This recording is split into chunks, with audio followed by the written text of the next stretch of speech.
Europe actually ನನ್ನ friend ಮದುವೆ ಇತ್ತು, ಸೊ ಹಾಗಾಗಿ ಹೋಗಿದ್ದೆ. ಶಾರ್ಟ್ ಟ್ರಿಪ್ ಅಷ್ಟೇ. And I feel relaxed.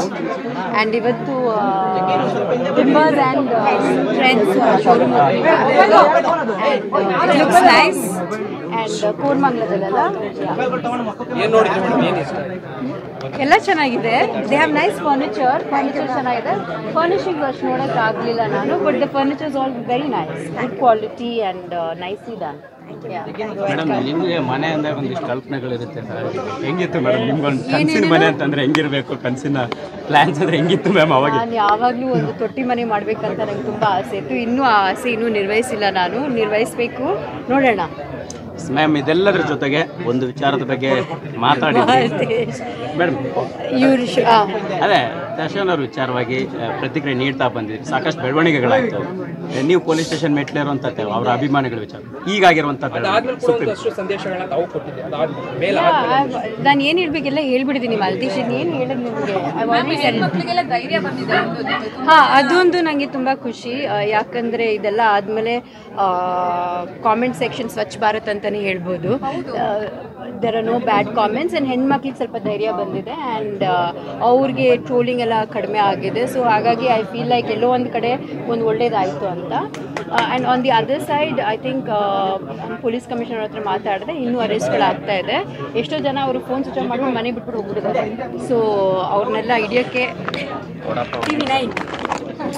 ಇರೋಣ ಒಂದು ನಿಮಿಷ ನಮ್ಮವ್ರು ಮಾಡ್ರೆ ಸರ್. ಮೇಡಮ್ ಸಾರಿ, ಒಂದು ನಿಮಿಷ ಮೇಡಮ್, ಇವ್ರು ಮಾಡೋಕ್ಕೆಲ್ಲ ಹಂಗೆ ಇಟ್ಕೊಳ್ಳಿ, ಪರವಾಗಿಲ್ಲ.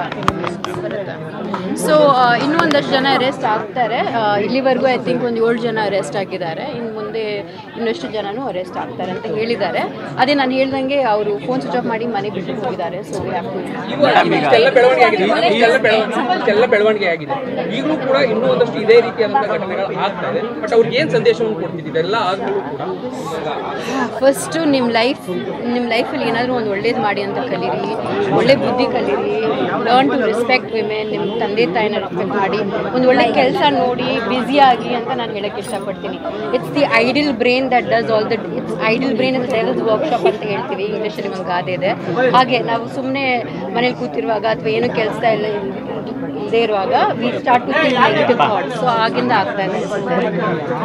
Okay, thank you. ತೀರ್ಪು ಬಂದಾಗ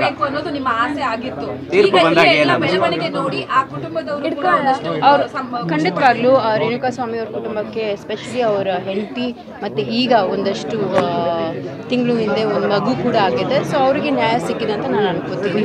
ನೋಡೋಣ ಮೇಡಮ್, ನಿನ್ನೆ ಒಂದು ನಿಮ್ಮ ಆಡಿಯೋ ಅನ್ನುವಂಥದ್ದು ಅದು ಏನ್ ಕ್ಲಾರಿಟಿ ಆಕ್ಚುಲಿ ಯಾವಾಗಿಂದು ಅಂದ್ರೆ ಈಗ ಅವತ್ತು ದರ್ಶನ್ ಅವರ ವಿಚಾರವಾಗಿ ಮಾತಾಡ್ತೀರಿ, ಸ್ನೇಹದ ವಿಚಾರವಾಗಿ ಮಾತಾಡಿದ್ರಿ.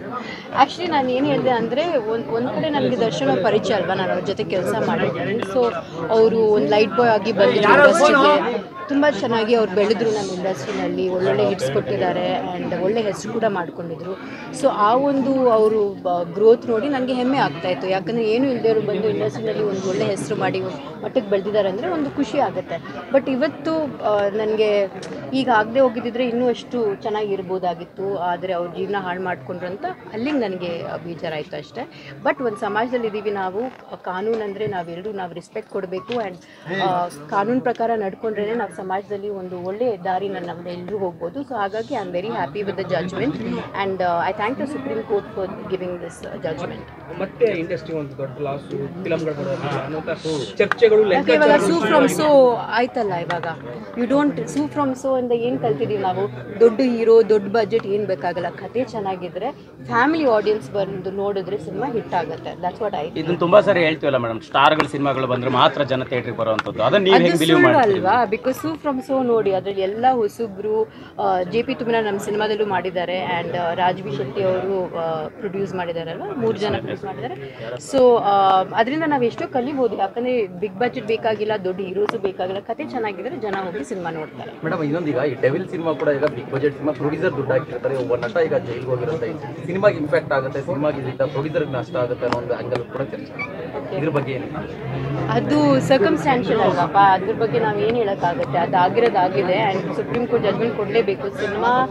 ಸಿನಿಮಾನೇ ಮುಖ್ಯ ಅಂತ ಅಲ್ಲ, ಸಮಾಜದ ಬಗ್ಗೆ ನಾವು ಯೋಚನೆ ಮಾಡಬೇಕು. That is important. ಮೇಡಮ್, ಒಂದು ಸೋಷಿಯಲ್ ಮೀಡಿಯಾದ ಅತಿರೇಕದ ಬಗ್ಗೆ ನೀವು ಕಂಪ್ಲೇಂಟ್ ಕೊಟ್ಟಿದೆ. ಇವತ್ತು ದರ್ಶನ್ ಅವರ ಸೋಷಿಯಲ್ ಮೀಡಿಯಾ ಅಂದರೆ ಅಭಿಮಾನಿಗಳಿಗೆ ಸೋಷಿಯಲ್ ಮೀಡಿಯಾ ಅನ್ನೋದು ಎಷ್ಟು ಇಂಪಾರ್ಟೆಂಟ್ ಆಗುತ್ತೆ ಅನ್ನೋದು ಕನೆಕ್ಟ್ ಆಗೋಕ್ಕೆ ವಿಜಯಲಕ್ಷ್ಮಿ ಅವರು ಅವರ ಸೋಷಿಯಲ್ ಮೀಡಿಯಾನ ಹ್ಯಾಂಡಲ್ ಮಾಡ್ತೀನಿ, ನಿಮ್ಮ ಥ್ರೂ ಕನೆಕ್ಟ್ ಆಗ್ತೀನಿ ಅಂತ ಅಭಿಮಾನಿಗಳು ಹೇಳ್ತಾ ಇದ್ದಾರೆ. ಇದನ್ನು ನೀವು ಹೆಂಗೆ ತಗೊಳ್ತೀರಿ ಅಂತ?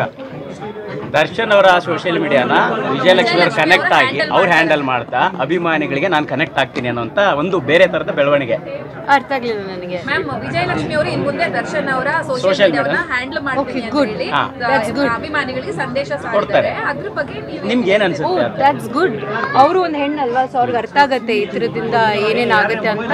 ಆ ಥರ ಮಾಡಬಾರ್ದು ಅಂತ ಐ ಹೋಪ್ ದಟ್ ವಿಜಯಲಕ್ಷ್ಮಿ ಅವರು ದರ್ಶನ್ ಫ್ಯಾನ್ಸ್ ಅವ್ರು ಏನು ಒಳ್ಳೆ ರೀತಿಯಲ್ಲಿ ಒಳ್ಳೆ ದಾರಿನಲ್ಲಿ ಕರ್ಕೊಂಡು ಹೋಗಿ ಅಂತ ನಾನು I be very happy which is going to be doing it.